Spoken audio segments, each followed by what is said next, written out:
اچھا دیکھیے، اگر ہم بے عمل ہوں اور ہمیں کوئی راہ نہ مل رہی ہو، بے عمل ہوں اور کوئی راہ نہ مل رہی ہو اور بار بار گناہوں میں مبتلا ہو جاتے ہیں، تو اس کے لیے بھی امام زمانہ علیہ السلام ہی کو پکارے. وہ آپ کی ہر چیز کی اصلاح کر دیں گے. باقاعدہ نجم الثاقب علامہ طبرسی کی جو ہے کہ شیخ مفید نے ایک مرتبہ علمی اشتباہ کیا تھا اور امام نے آ کر اس کو کریکٹ کیا تھا، اصلاح کی تھی ان کی. مجالس المومنین میں قاضی نور اللہ شستری نے لکھا ہے کہ علامہ ہلی نے ایک رات میں وہ پوری کتاب امام زمانہ علیہ السلام نے لکھوا دی تھی، اور جس کو اگلے دن ان کو واپس کرنا تھا اور جواب لکھنا تھا. اتنا تفصیل کا موقع نہیں ہے. اور یعنی امام زمانہ اس طرح سے مدد کے لیے فوراً ہر مومن کی مدد کے لیے ہر وقت تیار.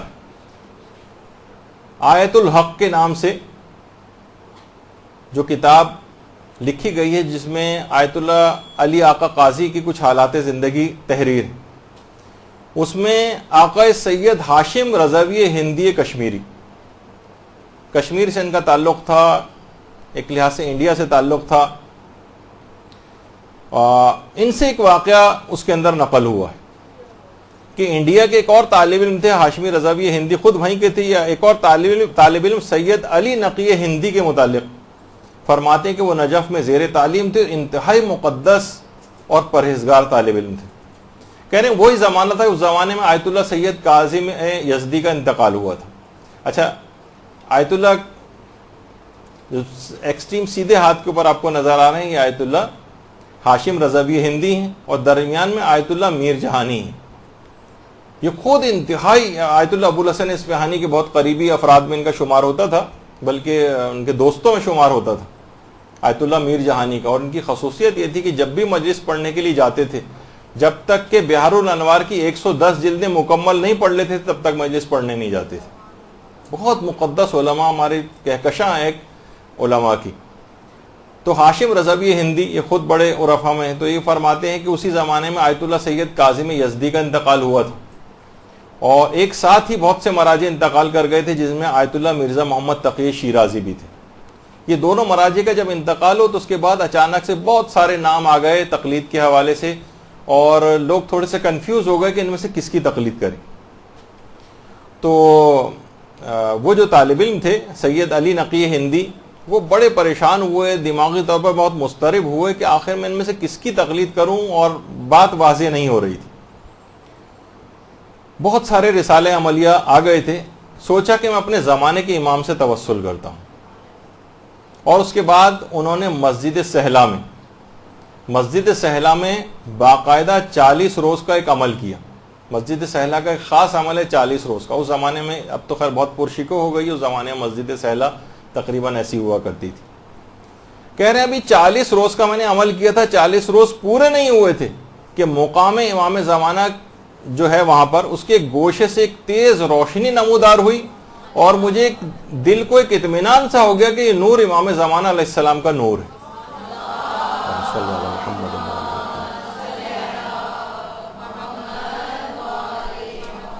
اس نورانی شخصیت نے مجھ سے کہا، اور ایک مسجد سہلا کے ہی ایک گوشے میں بیٹھی ہوئی شخصیت کی طرف اشارہ کیا کہ اس سید کی تقلید میں چلے جاؤ. کہہ رہے ہیں میں ان کے پاس، سید علی نقی ہندی کہتے ہیں، میں فوراً بھاگا ہوا ان کے پاس گیا تو دیکھا وہ آیت اللہ سید علی آقا قاضی بیٹھے ہوئے تھے.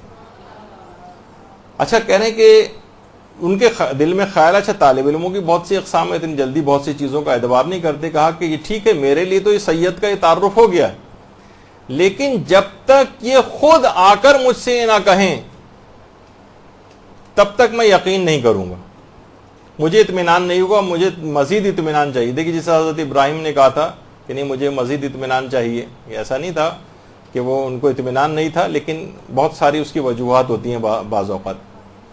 اب انہوں نے فوراً مسجد سہلا سے عبادت کے لیے اور عمل کے لیے مسجد کوفہ کا رخ کیا، سید علی نقی ہندی نے، اور اس زمانے میں مسجد کوفہ، اور وہاں جا کر اعتکاف میں بیٹھ گئے. اور کہا کہ جب تک حضرت حجت کی طرف سے واضح طور پر علی آقا قاضی مجھے خود آ کر نہیں کہیں گے تب تک میں ان کی تقلید میں نہیں جاؤں گا، اور جب تک میں اعتکاف میں مسلسل بیٹھا رہوں گا۔ دیکھیے ایسی تڑپ بھی ہونی چاہیے، ایسا حوصلہ بھی ہونا چاہیے۔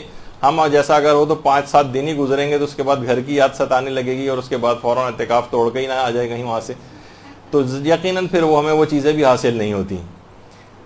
تو کہہ رہے ہیں کہ ابھی میں اعتکاف میں بیٹھا تھا، ابھی چند دن ہی گزرے تھے، اچانک سے ایک روز کسی نے مجھے پیچھے سے نام لے کے پکارا، علی نقی ہندی۔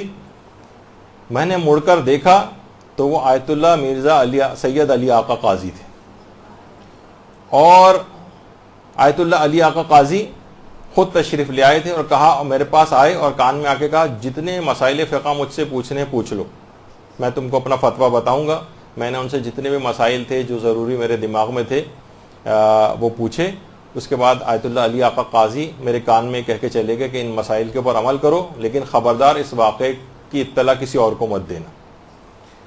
اس کے بعد سید علی، میں نے ان کے مرنے کے بعد، آیت اللہ کے مرنے کے بعد انہوں نے واقعہ دوسروں کو بتایا تھا۔ علی نقی ہندی کہتے ہیں کہ جب تک وہ زندہ رہے میں ان کی تقلید میں رہا، اور انہی سے میں مسائل پوچھنے کے لیے جاتا تھا، یہاں تک کہ جب آیت اللہ علی آقا قاضی کا انتقال ہو گیا تو کہہ رہے ہیں اس کے بعد بھی میری یہ حالت رہی کہ جب بھی کوئی مسئلہ مجھے پیش آتا تھا اور مجھے اس کا حل معلوم نہیں ہوتا تھا، علی آقا قاضی خواب میں آ کر مجھے اس مسئلے کی تعلیم کرتے تھے۔ اللہم صلی علی محمد۔